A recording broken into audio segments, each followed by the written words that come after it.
మన జీవితంలో స్నేహం అనేది చాలా కీలక పాత్ర పోషిస్తుంది. టీనేజ్ ఒక ఊహ తెలిసినప్పటి నుంచి స్నేహితులకి చాలా విలువిస్తూ ఉంటాం మనం. కానీ అన్ని స్నేహాలు ఒకలా ఉండవు. కొంతమంది మోసం చేస్తారు, కొంతమందిని మనం వారికి ఇచ్చిన మాట నిలబెట్టుకోలేకపోతాం, తప్పులు మన వల్ల జరుగుతాయి, కొన్నిసార్లు అవతల వాళ్ళ వల్ల జరుగుతాయి. అయితే ఏంటి ఈ స్నేహానికి సంబంధించి మహాభారతంలో చాలా ఆసక్తికరంగా చెప్పారు మన ఇతిహాసాలు అంటే ఇది ఇలానే జరిగింది, కల్పితమైన కథ కాదు అని అర్థం. ఇది ఇలానే జరిగింది. ఇక్కడ మహాభారతం ప్రకారం స్నేహం 3 రకాలు: సఫల స్నేహం, సుఫల స్నేహం, విఫల స్నేహం. సఫల స్నేహం అంటే ఇంగ్లీష్లో సక్సెస్ఫుల్ ఫ్రెండ్షిప్ అని చెప్పుకోవచ్చు. సుఫల స్నేహం అంటే సక్సెస్ఫుల్ అండ్ ఫ్రూట్ఫుల్ ఫ్రెండ్షిప్ అని చెప్పుకోవచ్చు. విఫల స్నేహం అంటే ఏ ఫెయిల్యూర్ ఫ్రెండ్షిప్ అని చెప్పుకోవచ్చు. మహాభారతం ఈ 3 రకాలుగా వర్గీకరించింది స్నేహాన్ని. ఏంటి ఫస్ట్ది? సఫల స్నేహం. దీనికి బెస్ట్ ఎగ్జాంపుల్ కర్ణుడు, దుర్యోధనుడు. వాళ్ళు చాలా సక్సెస్ఫుల్ ఫ్రెండ్స్. అందరికీ తెలిసిందే. కౌరవ పాండవులు తమ విద్యాభ్యాసాన్ని గురువైన ద్రోణాచార్యుడి దగ్గర నేర్చుకొని తిరిగి అస్త్ర విద్యా ప్రదర్శన చేస్తున్నప్పుడు కర్ణుడు వచ్చి అర్జునుడితో పోటీ పడుతుంటే,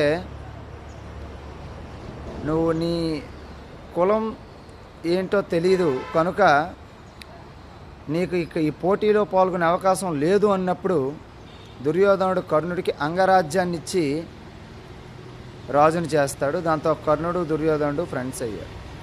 కర్ణుడికి అర్జునుడు అంటే పడదు, పాండవ ద్వేషం. దుర్యోధనుడికి కూడా పాండవ ద్వేషం. దుర్యోధనుడికి అర్జునుడిని ఎదుర్కోవాలి అంటే కర్ణుడి అవసరం ఉంది. కర్ణుడికి కూడా ఆదరించే వాళ్ళు అవసరమయ్యారు. అప్పటి పరిస్థితులు బట్టి అవసరాల మీద స్టార్ట్ అయింది వాళ్ళ ఫ్రెండ్షిప్. కానీ అప్పటి నుంచి ఇద్దరు కూడా మంచి ఫ్రెండ్స్గా ఉన్నారు. ఒక అన్నదమ్ముల్లా మంచి ఫ్రెండ్స్లా ఉన్నారు. కానీ ఒక నిజమైన ఫ్రెండ్ తన ఫ్రెండ్ తప్పుడు దారిలో వెళ్తుంటే, నువ్వు తప్పుడు దారిలో వెళ్తున్నావు అని సరైన దారిలో పెట్టడానికి ప్రయత్నం చేయాలి. వాడు దారిలో పడకపోతే అక్కడితో వదిలేయాలి. వాడితో ఫ్రెండ్షిప్ని, సాంగత్యాన్ని విడిచిపెట్టాలి. కానీ కర్ణుడు ఏనాడు దుర్యోధనుడు చేసిన తప్పుడు పనుల్ని, పాపిష్టి పనుల్ని ఆపే పని చేయలేదు. కానీ వాళ్ళు సక్సెస్ఫుల్ ఫ్రెండ్షిప్. ఎలాగంటే, ఒకరోజు దుర్యోధనుడిని చూడడానికి కర్ణుడు అంతఃపురానికి వెళ్తాడు. కానీ దుర్యోధనుడు అంతఃపురంలో లేడు. అతని భార్య భానుమతీదేవి ఉంది. ఆ సమయంలో భానుమతీదేవి తన చెలికత్తెతో, అంటే ఫ్రెండ్తో, ఇంకొక అమ్మాయి ఫ్రెండ్ అంటే చదరంగం ఆడుతుంది. చెస్ పుట్టింది ఇండియాలోనే. రాజులు మహారాజులు ఆడే క్రీడ ఇండియాలో చెస్. అయితే తన హస్బెండ్ యొక్క స్నేహితుడు కనుక, రండి కూర్చోండి, వచ్చే వరకు వెయిట్ చేయండి అన్నది. ఈలోగా చదరంగం ఆటని గమనించిన కర్ణుడికి చదరంగం అంటే చాలా ఇంట్రెస్ట్. చెలికత్తె ఓడిపోతుంది, భానుమతీదేవి గెలుస్తుంది. అప్పుడు కర్ణుడు ఆడడం మొదలుపెట్టాడు. చెలికత్తెని కొంచెం పక్క వెళ్ళమని. కర్ణుడి చేతిలో భానుమతీదేవి ఓడిపోతుంది. ఈలోగా కర్ణుడు ఆటలో మునిగిపోయాడు. భానుమతీదేవి దృష్టి భర్త ఎప్పుడు వస్తాడా అని దుర్యోధనుడి మీద ఉంది. ఈలోగా దుర్యోధనుడి యొక్క అడుగులు చప్పుడు వినిపించింది. గాబర్తో భానుమతీదేవి లేచి భర్తకి ఎదురు వెళ్ళడానికి, స్వాగతం చెప్పడానికి వెళ్ళింది. కానీ కర్ణుడు ఏమనుకున్నాడంటే ఓడిపోయి వెళ్ళిపోతుంది అనుకున్నాడు. సడన్గా ఆగు అని చెప్పి అన్ఎక్స్పెక్టెడ్గా కర్ణుడు వేసిన చెయ్యి ఆవిడ మెడలోని ముత్యాల హారం మీద పడి ముత్యాలు ఒకేసారి తెగిపోయి, దారం ముత్యాలు ఒకేసారి కింద పడిపోయి, ఒకేసారి దుర్యోధనుడు లోపలికి అడుగు పెట్టాడు. భానుమతీదేవికి పై ప్రాణాలు పైకే పోయాయి. భయం వేసింది, భర్త ఏం శిక్ష వేస్తాడో అని. కర్ణుడు కూడా భయపడ్డాడు. అయ్యో, నేను ఎందుకు ఇలా చేశాను, ఆటలో మునిగిపోయాను, పరిస్థితిని గమనించుకోలేదని.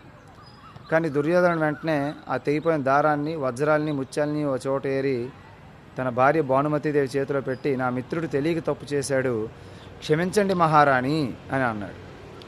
అయ్యో అంత అర్థం చేసుకున్నాడు. ఎందుకంటే ఆ సమయంలో ఇంకొక సామాన్యుడు అయితే అర్థం చేసుకోలేడు. దుర్యోధనుడు కొన్ని విషయాలు దుష్టుడే, కానీ చాలా కొన్ని మంచి క్వాలిటీస్ ఉన్నాయి. 50% బ్యాడ్ క్వాలిటీస్ ఉన్నాయి. అర్థం చేసుకొని ముత్యాలని వజ్రాలని మధ్యలో కూర్చొని బంగారపు దారాన్ని భార్య చేతిలో పెట్టి క్షమించమన్నాడు. కర్ణుడు వెంటనే మిత్రుడు తన పట్ల చూపిన అర్థం చేసుకునే మనస్తత్వానికి, ప్రేమకి పొంగిపోయి ఇంకా దుర్యోధనుడిని కౌగిలించుకున్నాడు. భార్య కూడా తన భర్త దుర్యోధనుడు అర్థం చేసుకున్నందుకు పొంగిపోయింది. సో అంత ఫ్రెండ్షిప్. కానీ వాళ్ళ ఫ్రెండ్షిప్ వల్ల వాళ్ళకి ఉపయోగమేమో కానీ సమాజానికి ఎటువంటి ఉపయోగం జరగలేదు. కర్ణుడు ఉన్నాడన్న ధైర్యంతోనే దుర్యోధనుడు యుద్ధం చేసి కొన్ని లక్షల మంది, కోట్ల మంది యుద్ధంలో చనిపోయారు. 5 ఊళ్ళు చేస్తే పోయిన దానికి యుద్ధాన్ని తెచ్చిపెట్టుకున్నాడు. ఇదంతా వాళ్ళ ఫ్రెండ్షిప్ వల్ల సమాజానికి ఎటువంటి ఉపయోగం జరగలేదు. వాళ్ళకు కూడా ఫైనల్గా దుర్మరణమే వచ్చింది యుద్ధంలో.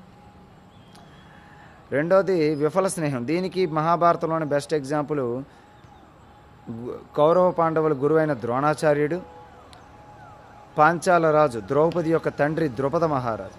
ఇద్దరు భరద్వాజ మహర్షి దగ్గర విద్యాభ్యాసం చేశారు. ఆ భరద్వాజ మహర్షి యొక్క కుమారుడే ద్రోణాచార్యుడు.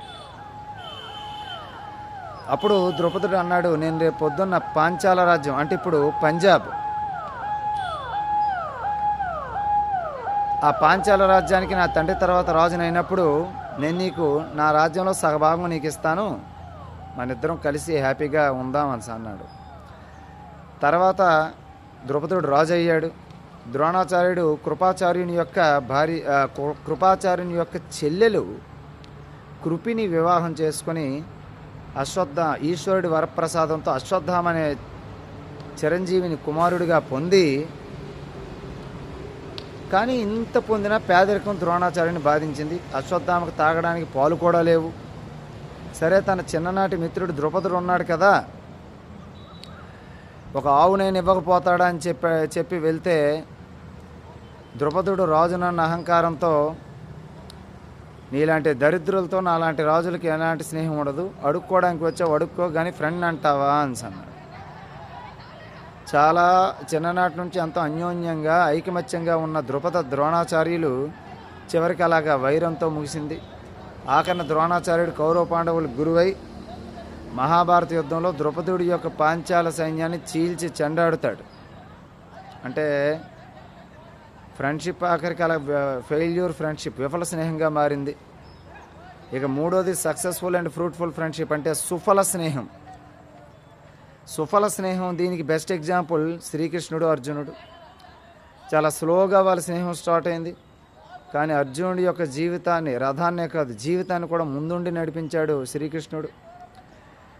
ప్రాణాపాయ పరిస్థితుల నుంచి, జీవితంలో చాలా క్లిష్టమైన మోస్ట్ క్రూషియల్ కండిషన్స్ నుంచి కూడా, చాలా కష్ట పరిస్థితుల నుంచి కూడా శ్రీకృష్ణుడి యొక్క సలహాతో అర్జునుడు విజయం సాధించగలిగాడు. అంతేకాకుండా వాళ్ళ వల్ల భగవద్గీత రూపంలో గొప్ప గ్రంథం అనేది లోకానికి అందింది. మహాభారతాన్ని రచించిన వ్యాస మహర్షి అందించడం జరిగింది. వాళ్ళిద్దరూ శ్రీకృష్ణార్జునుల మాటలే భగవద్గీత. అది ఎంత గొప్ప గ్రంథం. Communication skills, leadership qualities, peaceful life ఎలా ఉండాలో ఈనాడు చెప్తున్న యోగా, ధ్యానం ఎలా ఉండాలో కూడా, ఒక కమిట్మెంట్ ఎలా ఉండాలి, సిన్సియారిటీ ఎలా ఉండాలి, క్రూషియల్ సిచ్యువేషన్స్ ఎలాగ ఎదుర్కోవాలి, మన ఆలోచనలు ఎలాగ అదుపులో పెట్టుకోవాలి, ఇలాంటి ఎన్నో విషయాలు చెప్పిన గొప్ప గ్రంథం భగవద్గీత సమాజానికి అందింది. ఈనాటికి ఇన్ని వేల సంవత్సరాల తర్వాత ఎప్పటికీ దాని ఉపయోగం అనంతం. సో కనుక మన స్నేహం మనతో పాటు మన కుటుంబానికి, సమాజానికి ఉపయోగపడితే ఫ్రెండ్షిప్, కానీ కేవలం స్వార్థపూరితమైన కోరికలు, చెడు వ్యసనాల వైపు తీసుకెళ్లే స్నేహం అసలు స్నేహమే కాదు. గుర్తుపెట్టుకోవాల్సిన అవసరం ఎంతో ఉంది. దీన్ని గుర్తుపెట్టుకోవాలి. సో ఈ విషయాన్ని బాగా ఆలోచించి మన ఇతిహాస పురాణాల్లో ఉన్నటువంటి గొప్ప విజ్ఞానాన్ని అందుకునే ప్రయత్నం చేద్దాం. శ్రీమాత్రే నమః.